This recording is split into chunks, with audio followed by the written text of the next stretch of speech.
بسم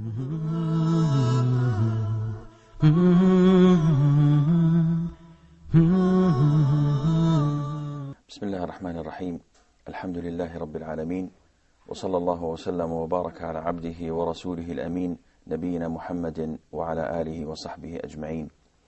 Dear brothers and sisters in Islam, Assalamu alaikum wa rahmatullahi wa barakatuh, and welcome to Mercy to Mankind.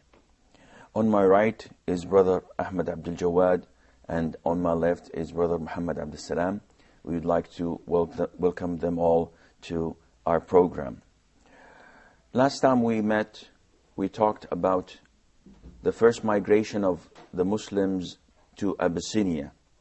They're trying to fled their country, their homeland, simply because they want to worship Allah Azza wa Jal alone. Yet, the pagans, their people, their blood, did not allow them to do so. They tortured them, and in some incidents, they killed some of them. They deprived them from their basic rights to worship their Lord. Therefore, a number of 16 almost Muslims immigrated to Abyssinia, to Al-Habasha, in the eastern coast of Africa. And soon afterwards, they heard that there was a truce between the pagans and the Muslims. So they returned immediately, hoping to find this news true. And to their surprise, it was not. Therefore, the Prophet ﷺ gave them the permission for another group to go again to Abyssinia.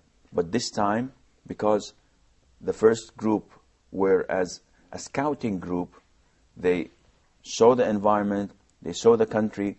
Once they came back, they told their brothers and sisters that the things there were settled and it was okay for them to migrate to Abyssinia.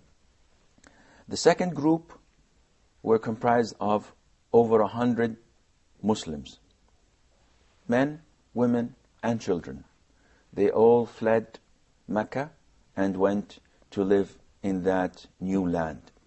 And it is not easy to migrate from one country to the other. They're not going there to pursue a job or a career. They're not going there to medicate. They're not going there to do something that is recreational.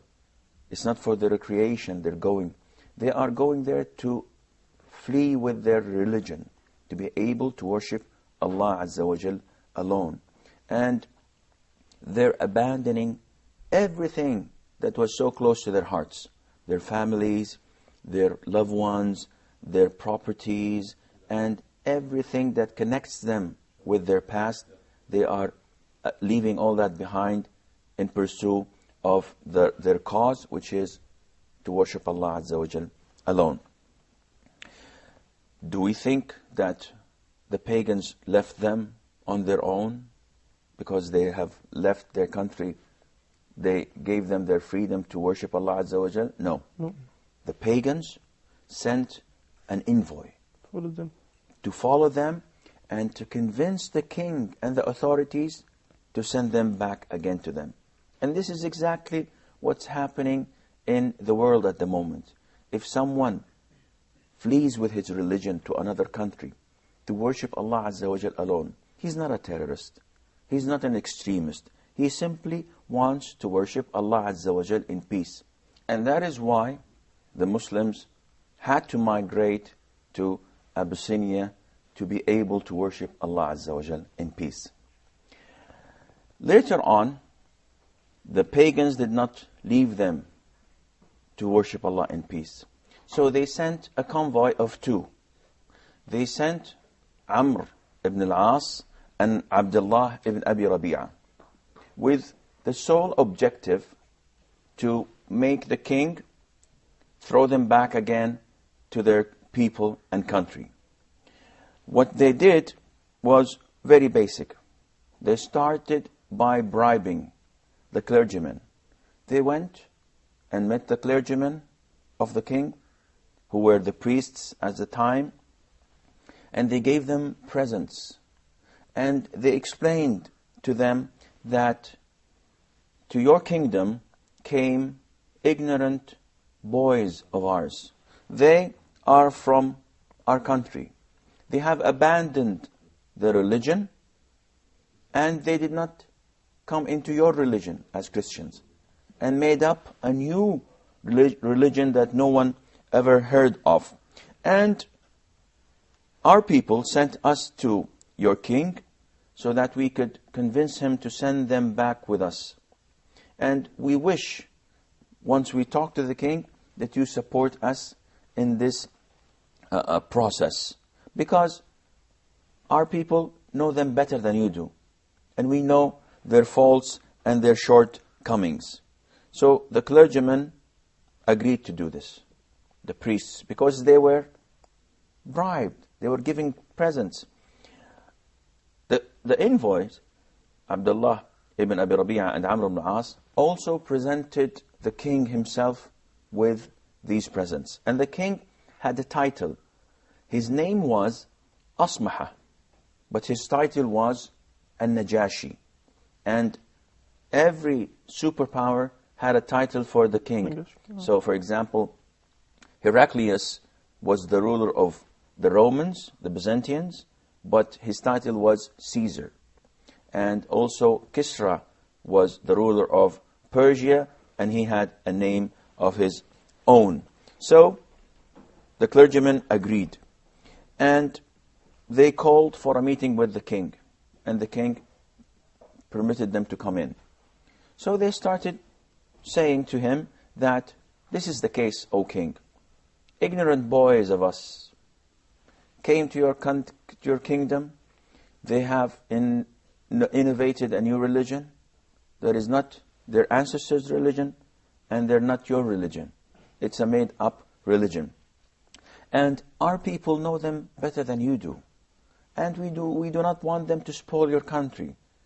And the dignitaries of Quraysh has sent us to request you to send them back with us. So please do that.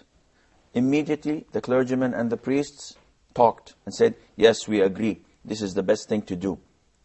The only thing that Abdullah ibn Abi Rabi'a and Amr ibn As feared most was that the king hears them and listens to what they say.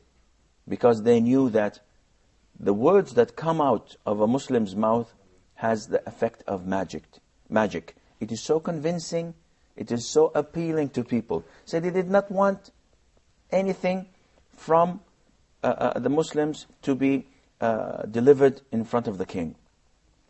Once the clergymen requested the king to send them away, the king refused that. He said, this is unfair. People coming to my country, trusting me, choosing me over all the other countries. And you want me to send them away without hearing their justifications to what you have said? This cannot be done. I have to listen to them. So he sent his messenger to the Muslims requesting their presence in his court. The Muslims, once they heard that they were requested to appear in front of the king, felt helpless. And they were afraid. Now, we have just landed in this country and we are enjoying the freedom of worshipping Allah Azza wa Jal without being tortured or harassed.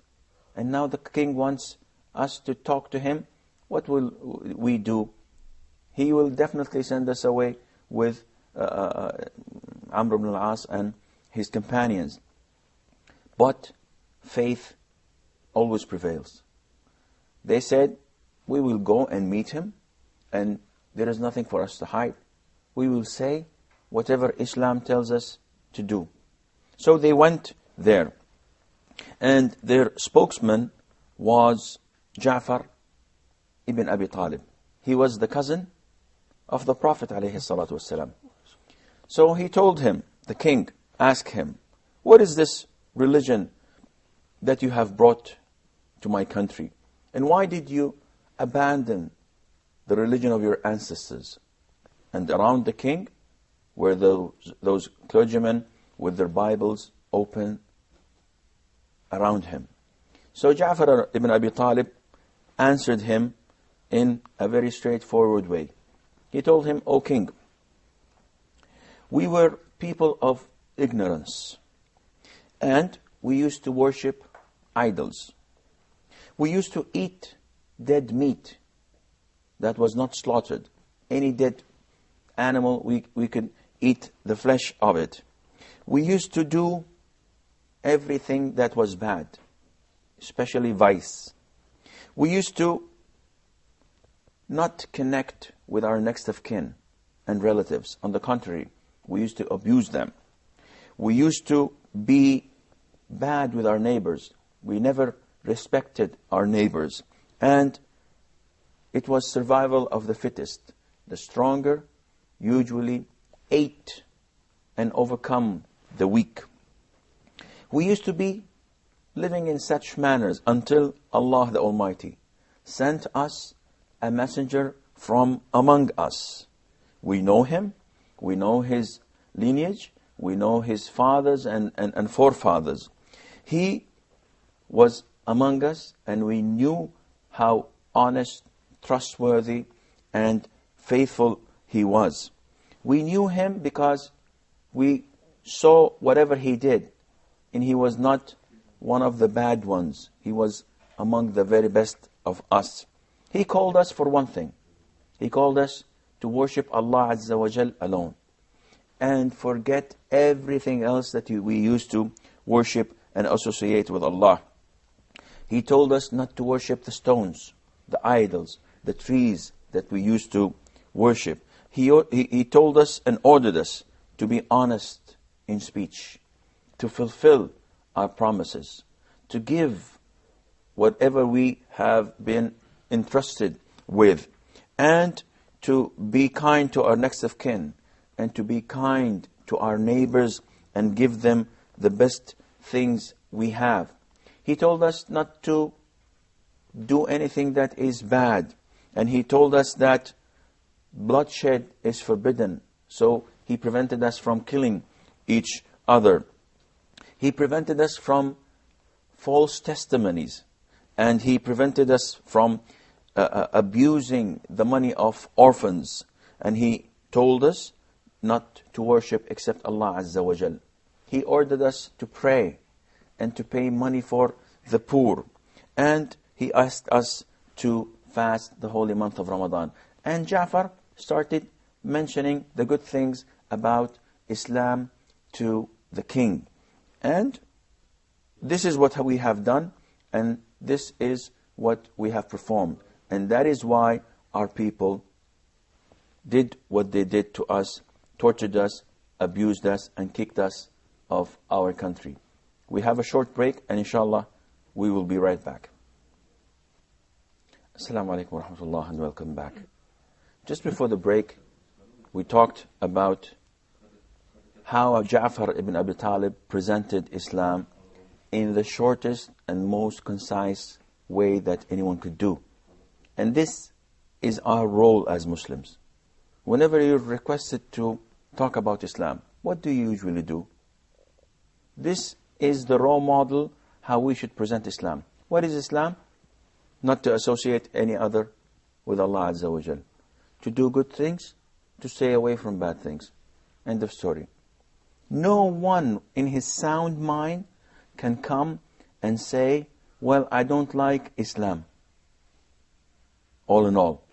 Because whatever Islam calls for is on the top list of virtues. And whatever Islam forbids, it's also in the list of vice. And this is the beauty of Islam, that it appeals to people's nature, and no one rejects Islam because of what it is. Maybe they reject Islam because of the actions of Muslims. But when the Muslims' actions are in line with the Quran and Sunnah, then his da'wah, his message is easily accepted by others. Ja'far ibn Abi Talib told him that this is what the Prophet ﷺ requested us to do. And when our people did not allow us to worship Allah Azza wa Jal in freedom, and they started torturing us, abusing us, humiliating us, then we had no other choice but to leave the country and go to a country where we are sure that the authorities will allow us to do so. And we heard about your country, O King, and we came to worship Allah Azza wa Jal here. So the Najashi, the king, told them and asked them, do you have something that you can recite to me, that book or revelation that you claim your prophet has brought you? So Ja'far ibn Abi Talib read to him the very beginning of Surah Maryam.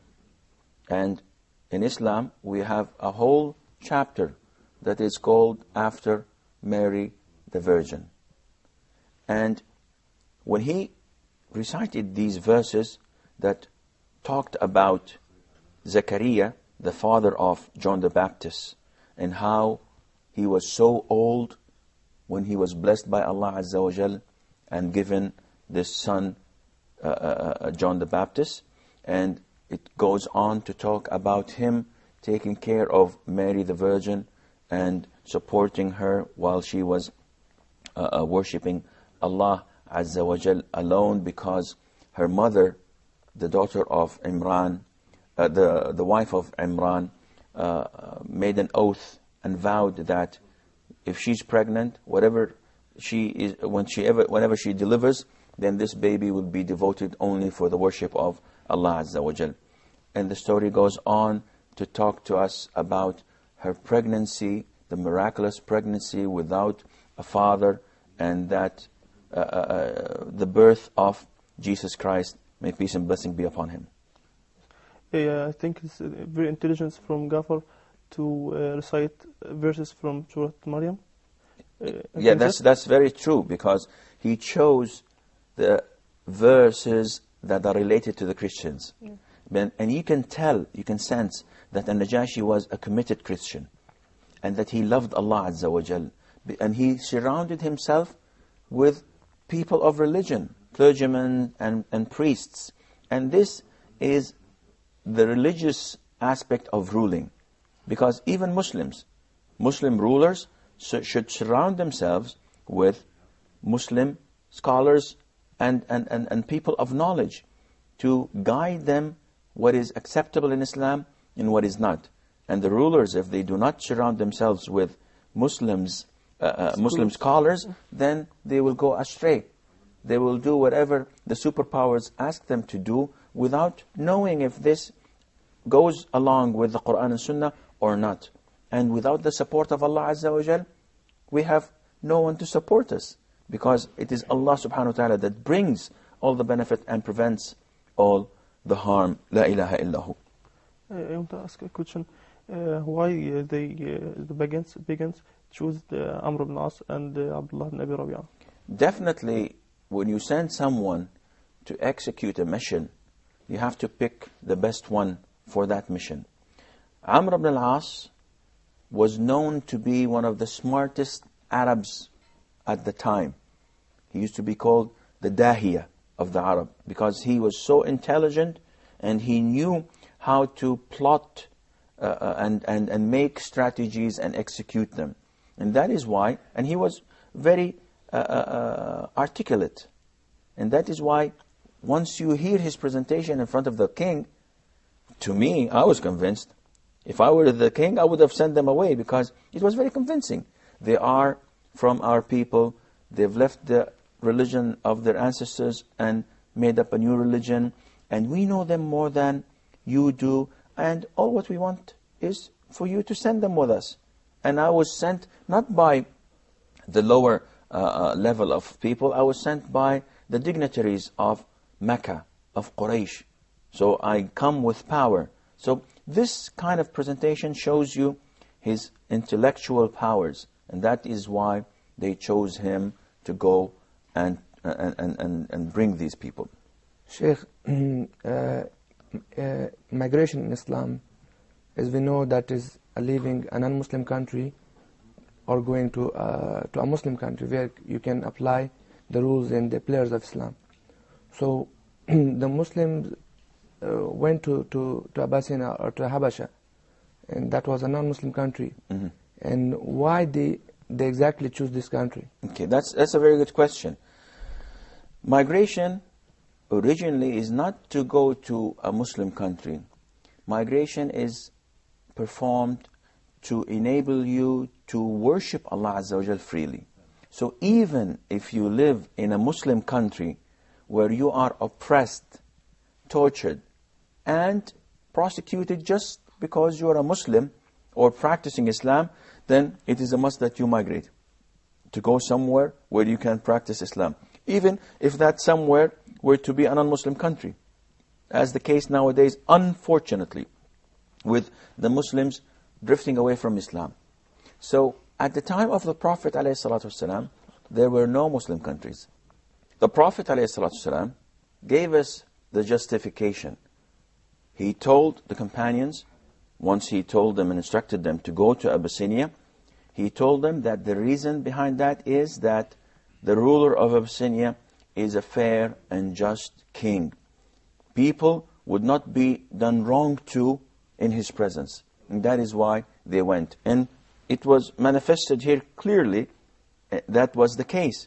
So once the king heard from Ja'far ibn Abi Talib, and Ja'far started reciting the few verses of Surah Maryam, the Virgin Mary,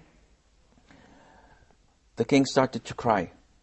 And all the priests and clergymen also started to cry because they were touched by this beautiful story, by this beautiful chapter of the Quran.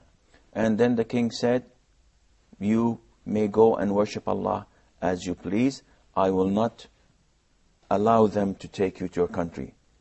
And everyone went back to their quarters. Abdullah ibn Abi Rabi'a and Amr ibn al-As were furious because they failed their mission. Amr ibn al-As, who was one of the most intelligent Arabs at the time, said, tomorrow I'm going to do something that will annihilate them from this country. And Abdullah was a little bit softer person and told him, come on, they are our cousins and brothers, don't do something that is bad for them. But Amr ibn al-As was determined. The following morning, he went to the king and told him that, okay, you gave them permission to stay, but I just wanted to inform you that they say something really bad about Jesus Christ. And of course, as a Christian, well, unfortunately, nowadays it's a different story.